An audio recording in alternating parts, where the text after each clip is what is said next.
Hello friends, in this video I am going to discuss about the SQL commands. So SQL क्या होता है? SQL stand for Structured Query Language. तो structured in terms of the database management system, we are talking about किसके form में होता है? Relations क्या होता है? टेबल्स, डेटा कहाँ स्टोर होता है? इन the form of the relations में और वी कैन से रिलेशंस को हम क्या बोलते हैं? In the form of the tables के फॉर्म में डेटा स्टोर होता है. तो फर्स्ट जो हमारी कमांड है डेटा डेफिनेशन लेंगे. डेटा डेफिनेशन लेंगे. डेफिनेशन तो डीडीएल किससे कमांड करता है? Definition means we are talking about the structure. यहाँ पे हम किससे डील कर रहे हैं? स्ट्रक्चर से. स्ट्रक्चर से लेंगे और वी कैन से स्कीमा से डील करते हैं. यहाँ पे जो स्ट्रक्चर है, यहाँ पे definition means we are talking about the schema. उसके स्कीमा, सपोज करो हम कोई बिल्डिंग लेते हैं, तो बिल्डिंग ले रहे हैं तो फर्स्ट क्या काम करते हैं? उसका हम क्या करते हैं? आर्किटेक्चर से उसका लेआउट बनाते हैं, स्ट्रक्चर बनाते हैं. देन ओनली उसके बाद ब्रिक्स लगनी स्टार्ट होती है ना. पहले ही ब्रिक्स जमीन के ऊपर विदाउट उसका आर्किटेक्चर बनाए जमीन वो ब्रिक्स तो नहीं उसको रखना स्टार्ट कर देते. तो स्ट्रक्चर मीन्स पहले हमने उसका स्ट्रक्चर बनाया. उसके स्ट्रक्चर में क्या होगा? फर्स्ट कमांड क्या है? क्रिएट. क्रिएट मीन्स लाइक मैंने एक रिकॉर्ड लिया. मैंने क्या लिया? मुझे एक सपोज करो एक क्रिएट करना है, मुझे स्टूडेंट का डेटाबेस क्रिएट करना है. तो मैंने क्या किया? एक स्टूडेंट का डेटाबेस लिया. ठीक है. उसमें क्या लिया? नेम होता है, रोल नंबर होगा, मार्क्स हो गए और ब्रांच होगी. ठीक है. तो क्रिएट में क्या किया? मैंने उसका लेआउट बना दिया. स्ट्रक्चर स्कीमा का means we are talking about the layout of the table. Table का लेआउट मीन्स उसमें कौन कौन से एट्रीब्यूट्स रहेंगे, that is known as structure. Create किया, फर्स्ट क्रिएट करा. Now the second command is alter. Alter का मतलब होता है कि जैसे क्रिएट के अल्टर में कर दिया. सपोज करो मैंने फर्स्ट इसको varchar रखा था, इसको इंटीजर रखा है, इसको भी इंटीजर रखा है और यहाँ पे ब्रांच भी varchar में रखा है. Now in some time in the with the passage of time we need to add or delete the particular column या वैल्यू को डिलीट करना है, या फिर मुझे किसी में कंस्ट्रेंट, सपोज करो मैंने इसको नॉट नल किया था कंस्ट्रेंट और इसको मैंने प्राइमरी की दे दिया. Now we need to change the constraint. अगर मुझे कोई भी डेटा टाइप चेंज करनी है then we need to alter command, क्योंकि हम यहाँ पे स्ट्रक्चर की बात कर रहे हैं. ये वाला मेरा एक स्ट्रक्चर है. ठीक है. दैट इज स्कीमा जिसको बोला जाता है. We are that is going in the data definition लेंगे. Now rename. नाउ मुझे पहले स्टूडेंट का पहले जो टेबल का नेम था वो था स्टूडेंट. अब मुझे क्या करना है? Student detail. सो हमें क्या कमांड करनी पड़ेगी? रीनेम से. Now next is drop. तो ड्रॉप कमांड क्या होता है?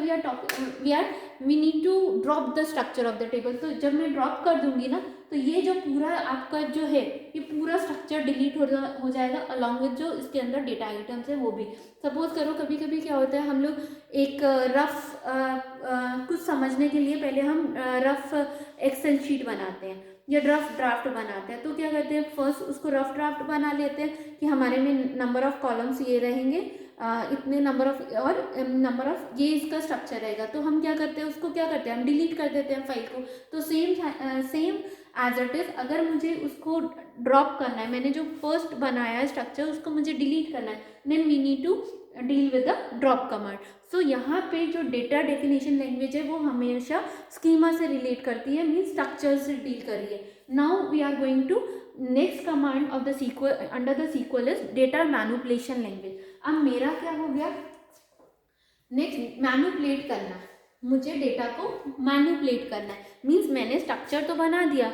अब मैंने स्ट्रक्चर में अब मुझे उसके अंदर एंट्रीज डालनी है. ठीक है. जैसे नेम है, रोल नंबर है और मार्क्स है. ठीक है. ये मेरा एक स्ट्रक्चर हो गया. ठीक है. नाउ मुझे उसके अंदर क्या करना है? इंसर्ट करना है. अब मैंने एक स्ट्रक्चर तो बना लिया. मैंने ये बना दिया कि एक एक्सेल शीट में मैंने ये बनाया कि name, roll number, marks, percentage, branch कौन सी, ये तो मैंने एक स्ट्रक्चर. अब मुझे उसके अंदर एक एक करके रिकॉर्ड भी तो डालना है. तो रिकॉर्ड किससे डालना है? जैसे मुझे नेम ले लिया A, रोल नंबर 130, ये क्या हो गया? एक रिकॉर्ड हो गया.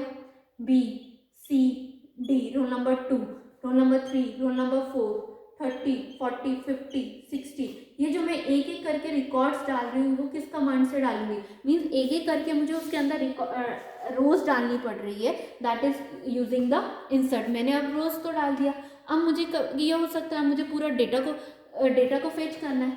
तो फेच करना है, अगर मुझे एक टेबल है, डेटा एक टेबल से मुझे डेटा कोई फेच करना है, पर्टिकुलर रिकॉर्ड फेच करना है, तो क्या कमांड यूज करते हैं, सेलेक्ट से। अब स्टोर किया है तो मुझे रिट्रीव भी करना है data, that is retrieve using the select command. Now अगर मुझे एक स्टूडेंट है, पर्टिकुलर रिकॉर्ड को डिलीट करना है, then we are using delete command. अगर कोई बच्चा डिटेन्ड हो जाता है या फिर वो कॉलेज छोड़ के चला जाता है, तो हमें क्या करना है, उस ब्रांच से, उस पर्टिकुलर ब्रांच से वो रिकॉर्ड या रोल नंबर पूरा डिलीट करना है, that is using the delete command. यहाँ पे है ड्रॉप, मीन्स मुझे पूरा ही स्ट्रक्चर ड्रॉप कर देती हूँ। Delete command means we are going to delete a particular record of particular record करना है, उसमें डेटा में मैनिपुलेट कर रहे हैं, हम ये चीज़ पे मैनिपुलेट कर रहे हैं, इसके साथ हम अगर डील कर रहे हैं, that is known as data manipulation language. अगर हम स्ट्रक्चर से डील कर रहे हैं, then we are using the DDL command. Next है अपडेट, अब मुझे डेटा को अपडेट करना है। सपोज करो ए रोल नंबर के पहले 30 मार्क्स थे, उसने कुछ चेंजेस, उसमें कुछ मार्क्स बढ़ गए, तो हम ये क्या करेंगे, यहाँ पे अपडेट कमांड यूज करेंगे। So the way what I made the easy way of learning, DDL command का जो मैंने एक्रोनियम बनाया, that is SIDU, Sidhu, that is select, insert, delete and update. और DDL कमांड का जो मैंने बनाया, that is card means create, alter, rename and delete. So these are the acronym which I made to for the easy learning, so that हमें DDL का कोई पूछे कि DDL में कौन कौन सी कमांड्स आती है या DML में कौन सा आता है, so you can easily say.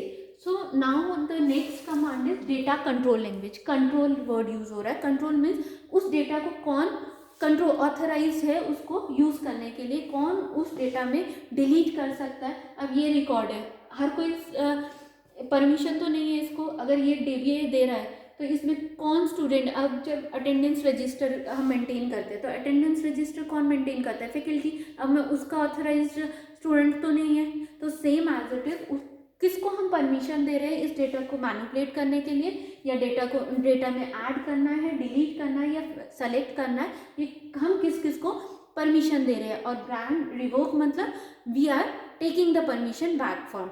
So suppose example ले लो, एक कॉलेज में क्या होता है, ग्रांट, अगर फैकल्टी का डेटा है तो फैकल्टी के डेटा को कौन कौन एक्सेस कर सकता है, किस किस को हमने उसको परमिशन दे रखी है कि फैकल्टी का डेटा कौन कौन, डायरेक्टर देख सकता है, एडमिन देख सकता है, लाइब्रेरी स्टाफ देख सकता है, स्टूडेंट, हमने किस किस को परमिशन दिया, that is known as grant. Means privilege, हमने किस किस को प्रिविलेज दिया है, और वी कैन से किस किस को परमिशन दी है, सो दैट वो क्या करे, उसमें इंसर्ट कर सके, डिलीट कर सके या सेलेक्ट करे डेटा से। रिवोक मतलब अगर कोई स्टूडेंट या फैकल्टी कॉलेज लीव कर जाता है, तो क्या करते हैं हम, उससे सारी परमिशन जो हमने उसको एक्सेस करने की परमिशन दी है, वो सारी परमिशंस क्या कर लेते हैं, हम रिटर्न ले लेते हैं, that is known as giving, taking back the permission using the DCL command.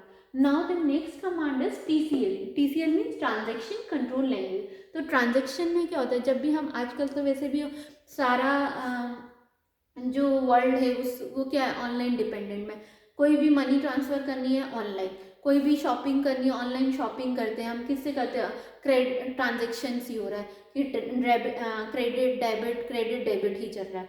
तो क्या हो रहा है, तो कमिट मतलब जब हमारी जब ट्रांजेक्शन सक्सेसफुली हो जाता है, then it is known as commit. फिर वो जो डेटा कहाँ हो जाता है, डेटाबेस में सेव हो जाता है, मीन्स सक्सेसफुल कमिशन हो गया। कभी कभी जब हम अमेजोन से करते हैं तो हमारा पेमेंट सक्सेसफुल आ जाता है, that is it means it is successfully, transaction is successfully done. और रोल बैक मीन्स होता है कभी कभी हमारी, जब हम ट्रांजेक्शन्स करते हैं तो कभी कभी क्या होता है, हमारी फेल हो जाता है, तो फिर हम दोबारा करते हैं, दैट इज नोन एज, अगर हमारा फेल हो रहा है that is known as roll back. और सेव पॉइंट का क्या मतलब होता है, you can understand the word save point by check point also. Check point में क्या करते हैं हम, जैसे अभी कभी सपोज एग्जाम्पल लो, हम जब नोवेल पढ़ते हैं तो हम क्या करते हैं, 20 पेजेस पढ़ते हैं, उसके बाद बुक मार्क लगा देते हैं, 40 पेजेस पढ़ते हैं, बुक मार्क लगाते हैं। हम अगर 20 पेजेस पढ़ा उसके बाद बुक मार्क 40 पेजेस पढ़ा, बुक मार्क 100 पेजेस पढ़ा। अगर हमने 40 पेजेस पढ़ ले तो हम उसको दोबारा स्टार्टिंग से तो नहीं करते। तो चेक पॉइंट मतलब कहाँ तक हमारा जो ट्रांजेक्शन है वो सक्सेसफुली हो गया। उसके बाद अगर 100% तक सक्सेस करना, तो हम ये नहीं कि हम 0% से फिर से स्टार्ट करते हैं। अगर नोवेल पढ़ते हैं तो इसका मतलब नहीं होता कि हम पेज नंबर फर्स्ट से फिर से रिपीट करना स्टार्ट करते हैं। हम क्या करते हैं, आगे से फॉरवर्ड करते हैं आगे। उसी तरीके से सेव पॉइंट में क्या होता है कि हमारा जहाँ पे ट्रांजेक्शन रुका है वहाँ से कंटिन्यू करेंगे, दैट इज नोन है। और ये जो TCL है इसका एक अलग से डेटाबेस मैनेजमेंट में चैप्टर है, that is based on acid properties भी बोलते हैं या फिर ट्रांजेक्शन टॉपिक है। So these all are the commands which we will discuss in more detail in our upcoming videos. And same thing, all these commands which we discuss in this video, one by one we will take, and we will take the commands, or we will take and discuss about what is the syntax of writing create command, alter command, rename, delete and drop में क्या difference है, I already told about this. And the main point in this I write here is that this cannot be done till the DDL. जब तक structure ही नहीं बनेगा तब तक हम उसमें डेटा नहीं डाल सकते। स्ट्रक्चर बनेगा तभी हम उसमें डेटा डाल सकते हैं। ये नहीं कि डेटा डाल दिया स्ट्रक्चर बाद में बना रहे, नहीं। फर्स्ट ये कमांड होगी, then only we will move forward to the next command, that is DML command, data manipulate. यहाँ पर डेटा से, डेटा आइटम से डील कर रहे हैं, यहाँ पे हम स्कीमा से डील कर रहे हैं। So this is all about today's lecture, and hope you understand the SQL commands and like my videos. Thank you, and that's all for today's lecture. Thank you.